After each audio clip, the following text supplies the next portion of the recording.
Hi,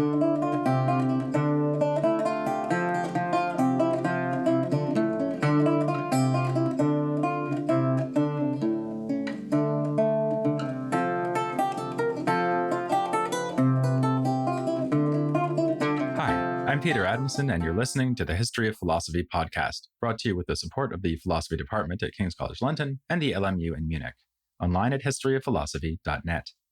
Today's episode, Not Matter, But Me, Michel de Montaigne. Montaigne is among the most quotable authors in the whole history of philosophy. When discussing him, there's a strong temptation simply to reel off a list of his most memorable and pithy remarks. And as the equally quotable Oscar Wilde said, I can resist anything except temptation. So here is a selection of my favorite Montaigne moments. It is fear that I am most afraid of. The true mirror of our discourse is the course of our lives. There is as much difference between us and ourselves as there is between us and other people. Virtue rejects ease as a companion. Reason is a two-handled pot. You can grab it from the right or the left. On any topic, I like starting with my conclusions. There are folk on whom fine clothes sit down and cry. I am rarely summoned, and I just as seldom volunteer. I do not judge opinions by their age. It is far easier to talk like Aristotle and to live like Caesar than to both talk and live like Socrates. And finally, the unimprovable, when I play with my cat, how do I know she is not passing time with me rather than I with her? These and many other remarks to savor can be found in Montaigne's Essays, first published in 1580, expanded for a new edition in 1588, and published again posthumously under the editorship of Marie de Gournay in 1595. Taken together, the Essays make for an immensely long, endlessly entertaining, and willfully digressive work, which Montaigne himself compared to a monstrous grotesque fused together from mismatching limbs and to a patchwork of quilted fabrics. They are a monument to Montaigne's favorite subject, namely Montaigne himself. The style of his writing eloquently expresses his goal to explore and understand his self. Explaining the disordered appearance of the essays, he says, I let myself go along as I find myself to be. To account for his habit of adding material and never subtracting it, he admits, I never correct my first thoughts by second ones. I want to show my humors as they develop, revealing each element as it is born. Not since Augustine's Confessions have we discussed such a sustained and intimate reflections on the working of an individual mind. Yet, Montaigne's method, such as it is, may be traceable not so much to the confessional mode of Augustine as to the inward turn proposed by Erasmus. Montaigne's essays are a natural, if not predictable, outcome of the brand of humanism initiated by Erasmus. Many of the quotable sayings that appear in Montaigne are, in fact, already being quoted from other sources. Like Bodin or Lipsius, Montaigne was evidently a great exponent of Erasmus's commonplace book method, whereby one reads widely and notes striking, illuminating, or simply interesting passages for later use. The essays are thus stuffed with anecdotes and sayings from his vast reading, mostly from classical antiquity. A useful saying or a pithy remark is always welcome wherever it is put, he says. If it is not good in context, it is good in itself. Inspired by classical authors who were themselves adept at using so-called exempla, like Plutarch, Montaigne likes the way that such material can lightly touch on themes that would need long discussion, if developed properly. The quotations, he says, often bear the seeds of a richer, bolder subject matter. At the same time, he's characteristically relaxed about whether his audience gets the same thing out of this material that Montaigne does. If my exempla do not fit, he instructs the reader, supply your own for me. Montaigne was predestined for humanism. At the age of 6, he was sent to the Collège de Guyenne, where he had teachers, including Nicolas de Grouchy, who placed emphasis on moral instruction. This, by the way, after being taught Latin from infancy in an immersive technique once recommended by Erasmus. As a result, Montaigne claimed, French remained a foreign language for him until later in childhood. Though Montaigne said that he never delved deeply into scholastic topics, biting my nails over the study of Aristotle, he was familiar enough with this tradition to reject it. For him, as for Erasmus, the schoolmen were preoccupied with trivial matters when they should be trying to learn how to live. We should imitate the ancient philosophers in this, since they were great in learning, greater still in activities. The schoolmen, and many humanist teachers too, took up bits of wisdom like birds carrying food in their beaks without swallowing. Their students might learn to quote Cicero and Plato, but not to ask, what have we got to say? What judgments do we make? What are we doing? Montaigne's approach was different. He was, he said, only seeking to become more wise, not more learned or more eloquent. Yet, I can't help feeling that if Erasmus had been able to read the essays, he would have said, "This isn't what I had in mind." Montaigne took the private spirituality of Erasmus and mostly dropped the spiritual part, focusing relentlessly on himself as an individual and reporting on everything from his struggles to be virtuous to his sex life, food preferences, and bathroom habits. This was very much by design. Montaigne made a point of dealing with both trivial and deep issues, since his goal is to develop his capacity for judgment and apply it to absolutely anything. He could, he said, write about even a fly. In another contrast to Erasmus, he was a humanist without being a philologist. Unlike his rough contemporaries, Scaliger or the younger Casaubon, Montaigne devoted his efforts to improving himself, not improving the text of ancient books.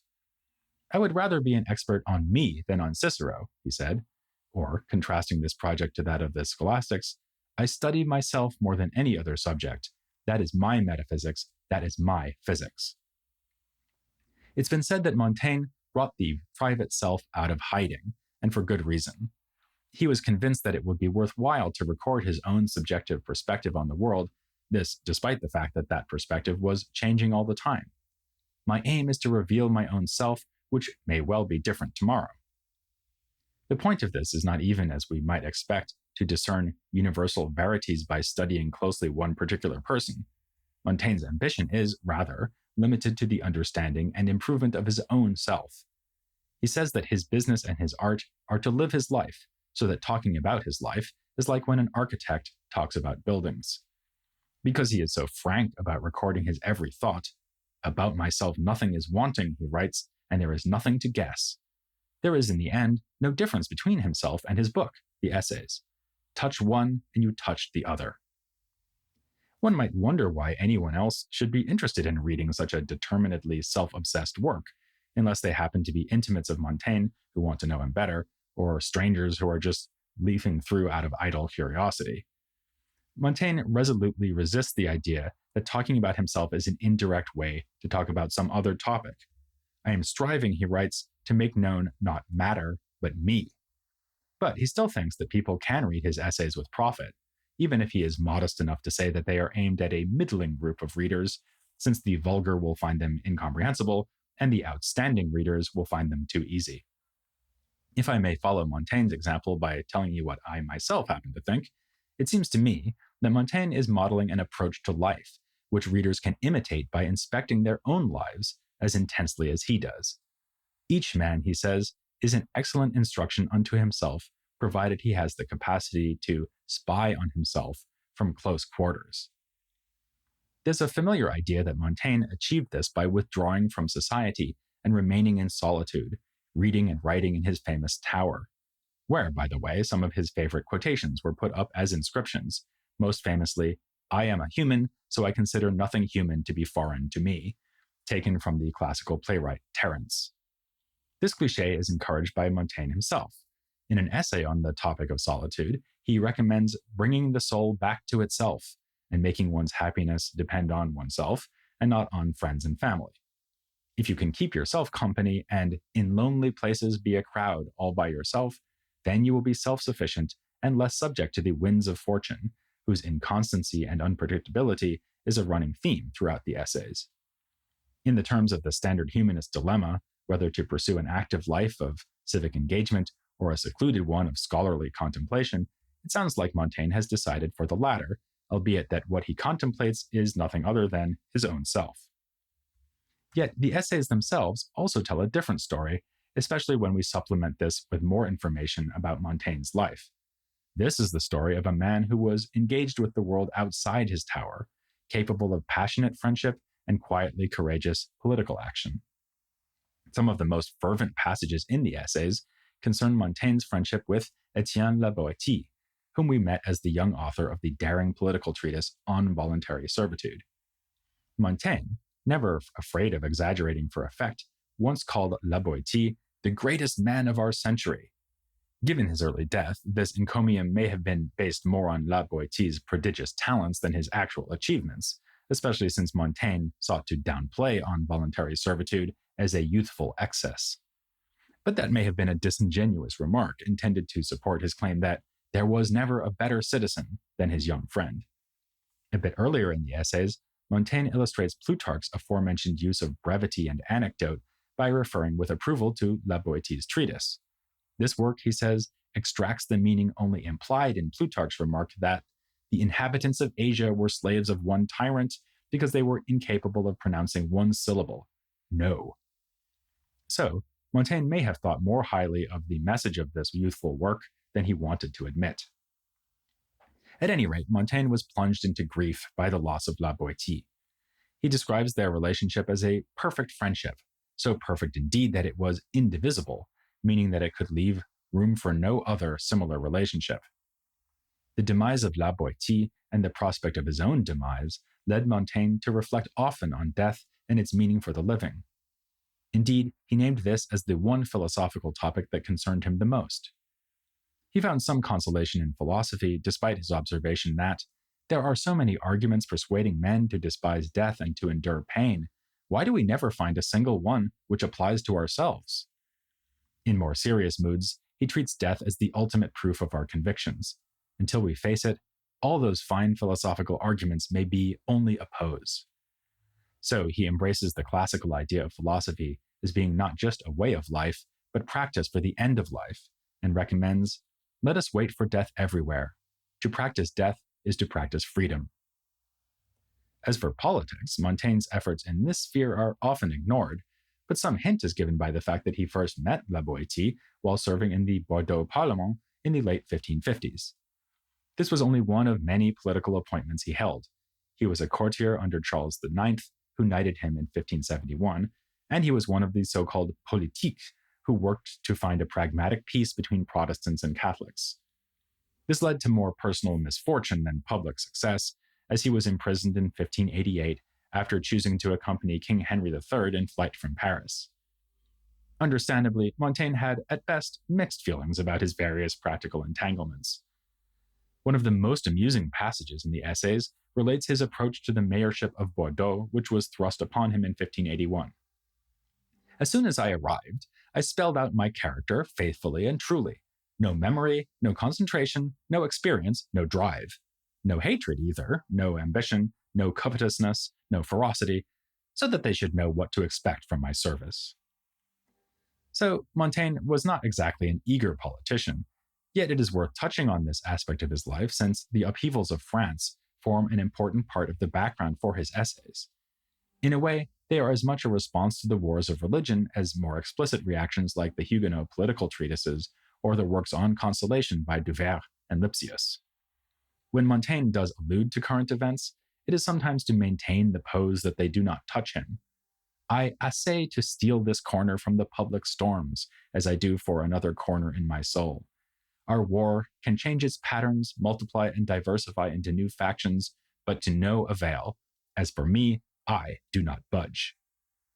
But he makes no secret about having opinions about the religious uproar, which he sees in part as the result of cynical political exploitations. All are alike in using religions for their violent and ambitious schemes, he says, mentioning in particular the Huguenot idea that it might be all right to defy a sitting monarch on religious grounds. Not unlike Sebastian Castellio, albeit with a more ironic tone, he punctures the overconfidence of persecutors. It is to put a very high value on your surmises to roast a man alive for them. Montaigne was thus disposed to be in the party of peace, especially since he was able to find something to admire in men on both sides of the conflict. But he did have a preference for the Catholic cause, in part because he just wasn't convinced of the Protestant point of view. The idea that theological disputes could be resolved by taking recourse to Scripture alone, as the Reformers insisted, was one he said he couldn't even take seriously. But his main reason for supporting the established religion was simply that it was, indeed, established. He saw the disasters of his time as being caused by novelties, which were introduced by zealous reformers who did not think to count the cost. While he was open, as we have seen and will see again shortly, to constant change and variability in his own opinions and the world as a whole, when it came to politics and religion, he prized stability above all else. All roads which wander from the norm displease me. Despite the radicalism of his philosophical and literary project, then, Montaigne can fairly be described as a social conservative. This may have been a matter of temperament as well as being a conclusion he drew from the chaos of his times. When we look at his views on ethics and virtue, a topic he mentions much more often than the wars of religion, we again see him endorsing moderation. This is why, unlike Duverre and Lipsius, he held back from embracing the teaching of the Stoic school. He thought it was unrealistic to teach that pleasure is not worth pursuing and that pain is a matter of indifference. If this is not just playing with words, then it is a doctrine so demanding that no one could live by it, which of course would be of little interest to Montaigne, whose ambition was precisely to learn how he should live. In a striking thought experiment, which recalls one devised centuries before by Avicenna, Montaigne imagined a supposedly imperturbable philosopher being at the top of the Cathedral of Notre Dame. This philosopher would surely be afraid of the height.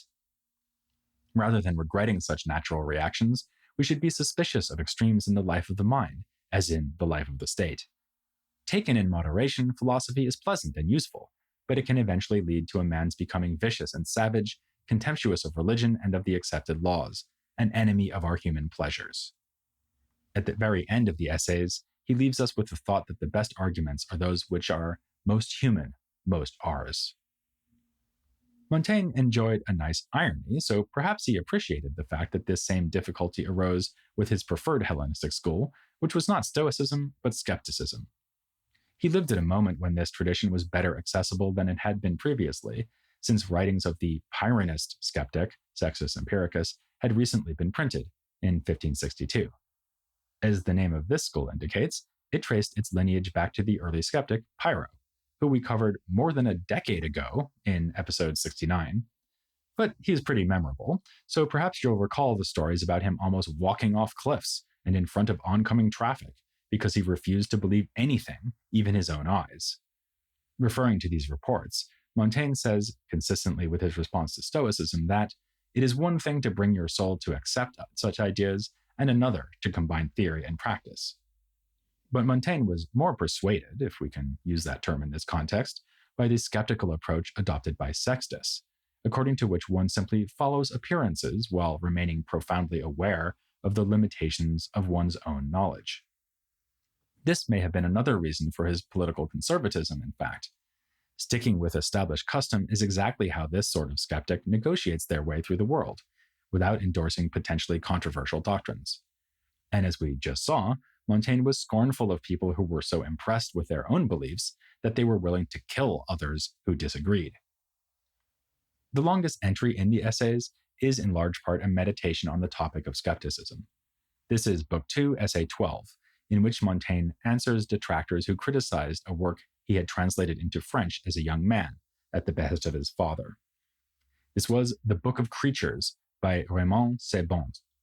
Sebond was a Spaniard who taught at Toulouse back in the 1430s, which is when he wrote this work of natural theology intended to support Christian belief using rational argument. In this essay, entitled An Apology for Raymond Sebond, Montaigne answers two lines of critique. First, that reason cannot be used to support religion. Second, that Sebond's rational arguments are weak. To the first, Montaigne argues that rational theology is a perfectly respectable project, though he piously reminds us that faith is a gift that ultimately comes from God alone. More surprising, and in considerable tension with Sebond's original project, is Montaigne's answer to the second criticism. He admits that the arguments in the book may not be perfectly convincing, but that's hardly surprising because philosophical arguments are never perfectly convincing, especially when it comes to theology. Human reason goes astray everywhere, but especially when she concerns herself with matters divine. Realizing this, we should strive for a form of ignorance that is at least aware of itself, curing ourselves of pretensions to have more certainty than we do. This, says Montaigne, is doubt taken to its limits. It shakes its own foundations. This rather strange line of defense for Raymond Sebond and other remarks scattered throughout the essays have earned Montaigne a central place in the history of early modern skepticism. He constantly reminded himself to be modest about his knowledge, as with one of the inscriptions he put up in the famous tower, "What do I know?" In the next episode, we'll get into this aspect of the essays more fully, as we put Montaigne alongside two other important skeptics who worked in France in this period, Francisco Sanchez and Montaigne's friend Pierre Charon. As we'll see, they make a pretty convincing case that nothing is certain, apart of course from death, taxes, and the fact that you should not miss the next episode of The History of Philosophy without any gaps.